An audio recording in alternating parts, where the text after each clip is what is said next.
Hello everyone, I am Mom and welcome to my channel Mom's Little World.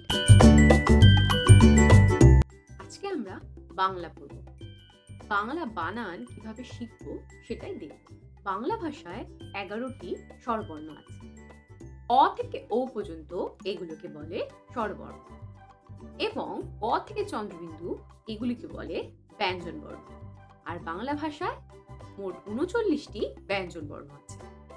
ইংলিশে আমরা যেমন vowel ছাড়া কোনো ওয়ার্ড মেকিং করতে পারি না, লাইক সান, S-U-N, sun.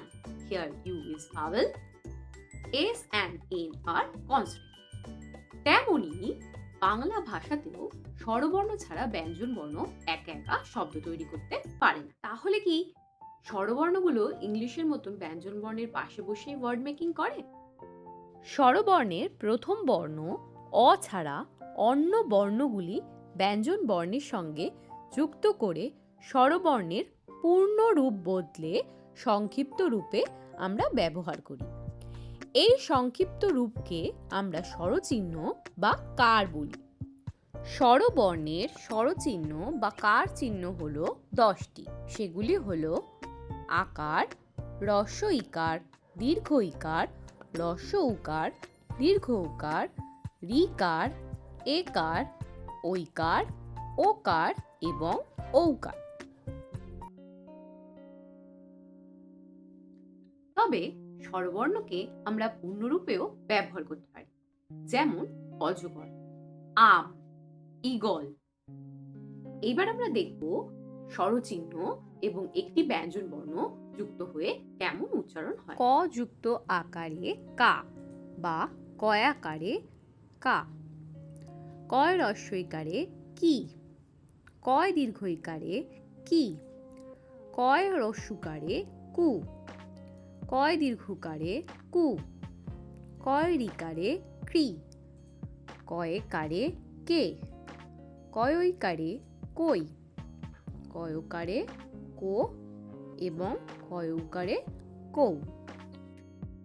কয় হ্রস্বইকার ও কয় দীর্ঘইকার এই দুটির উচ্চারণই একই রকমের হয়, তাই একই রং করা হয়েছে।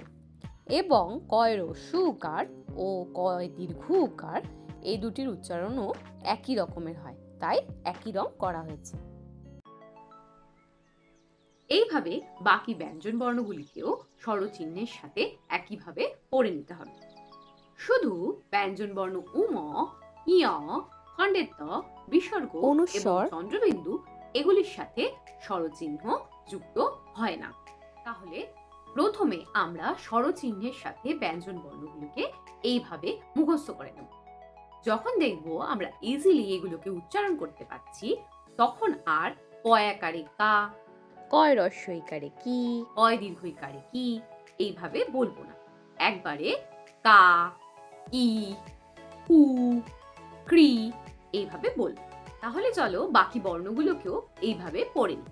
কা, কি, কি, কু, কু, ক্রি, কে, কই, কো, কৌ। খা, খি, খি, খু, খু, খ্রি, খে, খই, খো, খৌ। গা, গি, গি, গু, গু, গ্রি, গে, গই, গো, গৌ। ঘা, ঘি, ঘি, ঘু, ঘু, খ্রি, ঘে, ঘই, ঘো, ঘৌ। চা, চি, চি, চু, চু, চ্রি, চে, চই, চো, চৌ। এইবার আমরা শিখব স্বরচিহ্নের সাথে ব্যঞ্জন বর্ণ মিলে কিভাবে বানান তৈরি হয়। বাগিচা, বয়াকারে বা, গয় হ্রস্বইকারে গি, জয়কারে চা। এইভাবে কিন্তু আর পড়বো না।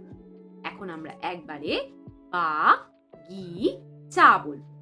তাহলে এই শব্দগুলোকে ব্লেন্ড করতে আমাদের অনেক ইজি হবে। তাহলে চলো কয়েকটি শব্দ এইভাবে পড়ে নিই। মৌ মাছি, দীপক, ছেলে বেলা, সুদূর, কোমল, ভৈরব।